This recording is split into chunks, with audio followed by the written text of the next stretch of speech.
Welcome to That's Good Broncos. I am Brandon. I too should be suspended like Ezekiel Elliott Perna today. I'm breaking down the matchup between the Broncos and the Cowboys. I'm going to do it a little bit different today, focusing on like 5 matchups that I think are really important. So let me know which version you like better, this one or the normal one. I'm not going to, but I should give Denver a 1 point advantage for this image of Trayton Menelik Watson.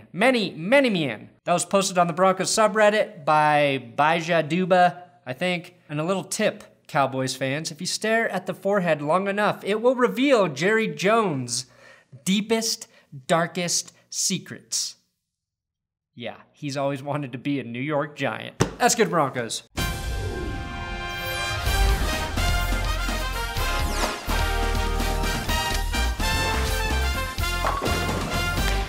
This episode is sponsored by Squad QL, a fantasy management app. There's a link in the description to download the app. It's free, 100% free, and it'll help you manage multiple teams in multiple leagues across different websites. So if you're playing fantasy in Yahoo, ESPN, CBS, this keeps track of it for you all in one place. I like the optimize lineup button. I click that, and it gives me the best lineup, and I don't have to freaking think about it. So check it out. Let me know what you think. Okay, last week I forgot to give the Broncos some pointage for their home field advantage, and that proved to be a factor. So, boom. Here's a quarter point for home field advantage for the Broncos, but not for the crowd noise. This is for all the goddamn highly paid people moving into this city for tech and weed jobs who are dumb enough to pay an average of $504 for tickets to the Broncos-Cowboys game. There's a stat floating around out there saying that the Cowboys haven't beaten the Broncos since 1995. I hate those stats, and I hate when people mention them because they get jinxed. Just like when Beth Moen said Brandon McManus is the most accurate kicker in Denver Broncos history while he was winding up, stepping into a 50-yard attempt. He missed. She cursed him. You can't fucking do that. So to counter this jinxed stat,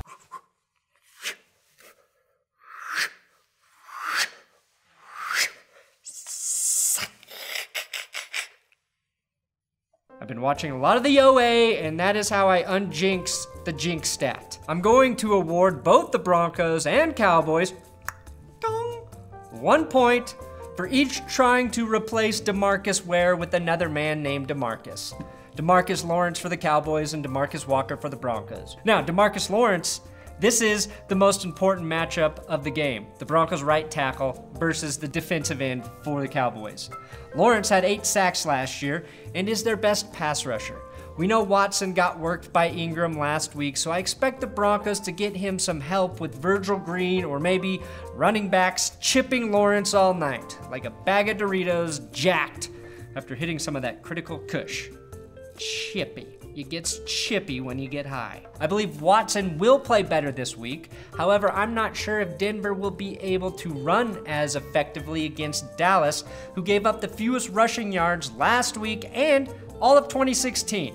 Now, part of that is because Dallas sustains long offensive drives, so opposing offenses get fewer chances to run and are often trying to play catch up. But also because Sean Lee is one of the best middle linebackers in the NFL. Dallas gets a half point because they may be harder to run against, even though I expect the Broncos to be more effective in pass protection. Now let's look at the quarterback matchup. Dak Prescott, the QB the Broncos should have drafted, versus Trevor Siemian, the quarterback who would have beaten Dak out for the starting job anyway. Oh yeah, I said it. Hate me all you want, Cowboys fans and Lynch lovers. Physically, Dak has everything. Silky smooth skin, perfect pecs, the exact correct look of determination on his face at all times, and the decency to wear an entire shirt on national fucking television. And he's pretty good at throwing footballs. Prescott only threw 4 picks last year. That's impressive for a veteran. It's goddamn legendary for a rookie. But what did Dak have that Trev didn't? An offensive line and a rushing attack. Prescott's stats were 23 touchdowns, 3,667 passing yards, Trev had 18 TDs and 3,400 passing yards. Not that drastically different. The real separation was the 2,396 yards Dallas yanked out on the ground and 24 rushing TDs. That's close to 1,000 more yards than the Broncos had on the ground and 13 more touchdowns. That makes it a lot easier to play quarterback in the NFL. And I know what you're thinking. Prescott also rushed for 6 of those touchdowns himself. Well, in 2017, Siemian has thrown for 1 more TD than Dak and rushed for 1 more touchdown than Dak. Yeah, hold on to that stat as long as you can, Siemian. After 1 game, Siemian is having a slightly better season. And Trevor's most impressive stat from Pro Football Focus was being one of the best QBs in week 1 throwing under pressure, which was every damn play. It's a new season, and these 2 young QBs had very similar week 1s, to be honest. I think they will both play well Sunday, but being at home, facing a less dangerous defense, I give Siemian a 0.25 advantage. Adam Gotsis versus Ezekiel Elliott. What? Gotsis, you say? Yes, Adam Gotsis, as I mentioned in my recap episode, was a beast against the run. Now, Pro Football Focus backs me up because apparently he had a 36.4 run stop percentage, which is tied for the best of any interior defensive lineman in the past decade. Heard it here first, Adam Gotsis, the best defensive lineman the NFL has seen in 10 years. Denver held San Diego to 64 yards on the ground. It didn't feel that way because Melvin Gordon had 5 catches out of the backfield and 1 long run of 21 yards. But I am confident this Denver D can keep Ezekiel Elliott in check. Gotsis was great, but so was Shelby Harris. And Derek Wolfe, he was dealing with an injury throughout the game and probably just trying to get back into game shape after missing all of the preseason. So I think Wolfe will have more of an impact this week. Denver did sign former Seahawk Thiba Rubin with Jared Crick heading to IR. Rubin hasn't missed a game in 2 years, which is good news for that Broncos defensive line right now, and is a big man who, when he plays, should actually make this run-stopping unit more dangerous. And yes, there's a chance he gets some snaps on Sunday. If I'm Dallas, I'm going to try to get Elliott into open space against Todd Davis in pass coverage. Zeke had 5 catches last week. Todd Davis was the 3rd highest ranked run stopper last week, just ahead of the Cowboys' Sean Lee. So this may be crazy, and this may be dumb, but I give the Broncos defense an advantage against the Cowboys' run game. Ooh, ballsy move, I know, but I believe in you, Broncos. But to be clear, I think holding Ezekiel Elliott to about 100 yards is containing him. So, you know, right now, Dallas is winning the injury battle. That's worth a half point, just on sheer numbers. Ron Leary, Zach Kerr, Darian Stewart, all listed as questionable to play. Stewart says he has no pain and is playing, but if Leary sits, that's a big blow for the Broncos offensive line. Dallas has a cleaner report, but also have 2 very important names on that list in Terrence Williams and Orlando Scandrick. Williams was the leading receiver for the Cowboys last week. That's an area they can't be banged up in against the Broncos. A key matchup may be Brown on Demaryius Thomas. This will be a bigger test for the young corner with Scandrick out of the game. Aqib Talib versus Dez Bryant. Ooh, if I am correct, and the Broncos do in fact shut down Zeke, the suspended a week too late Elliott, the Cowboys are going to have to win this game through the air. I trust that happening against the no-fly zone like I trust that North Korea will actually get missiles to hit the US. In fact, if President Trump wants to stop Kim Jong-un, he'll send the no-fly zone over to disable their entire air force or whatever the hell they have. Back me up on this, Aqib Talib and Chris Harris. I just volunteered you for some serious military service. For this matchup, I want to go to one of my favorite YouTubers, Eat Dat Pussy 445, EDP 445, to see what he has to say about this matchup. Yeah, the Broncos have the better Yeah, the fucking No, you were right. The Broncos do have the better QB.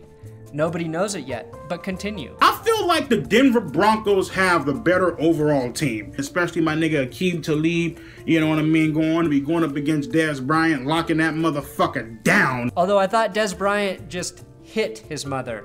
I had no idea he had sexual intercourse with her as well. Dez Bryant locking that motherfucker down. Terrence Williams, question mark for this game. And even though Jason Witten had 7 catches and a touchdown week 1, I don't see the Cowboys being able to beat the Broncos through the air. 0.5 points for the Broncos. So that's leaving us down with the Broncos pass rush versus the Cowboys offensive line. Single, double, triple teamed is what Von Miller was almost all night against the Chargers. He's facing La'el Collins, who unless he gets help, will get owned by Von Miller Sunday. We know Dallas had one of the, if not the best lines in football last year. They are still good, but I don't think they're quite as good, which leaves them vulnerable. Left tackle, Tyron Smith, still one of the best in the business, gets Shaq Barrett, week 1's 3rd most ferocious pass rusher. In my opinion, Shaq is a more complete player than Shane Ray, and hopefully Barrett proves me right going against one of the best left tackles in the game. Right now, this season thus far, I call this battle a wash. But only because I haven't seen enough from both sides to say one is truly better than the other. 0 points here, prove me wrong, Shaq and Vaughn, which I think they're gonna do. I don't think Brandon McManus is gonna miss another field goal again, and I mean that for the rest of his career. But Dan Bailey was 4 of 4 last week, so I'm giving Dallas 0.25 special teams advantage. Isaiah McKenzie, just play smart. So the total is Dallas 2.25, Denver 2.5. This game, it's gonna be close, again. Either team can win. We're still trying to figure out who these teams are, but I do give the Broncos a slight edge at home, and it really will come down to stopping Ezekiel Elliott. If the Broncos can force the Cowboys into 3rd and longs, I like their chances. We can't bank on Prescott making mistakes, but I do predict he throws 1 interception. Denver must do what Dallas did so well last season, which is run the ball and wear out the Cowboys defense. Emmanuel Sanders can't drop touchdowns he normally catches this game, and including the preseason, we've seen him do that twice this season. Jamal Charles cannot turn the ball over, and when Denver has a lead in the 4th quarter, they can't squander it and rely on Shelby Harris to bail them out with miraculous field goal blocks.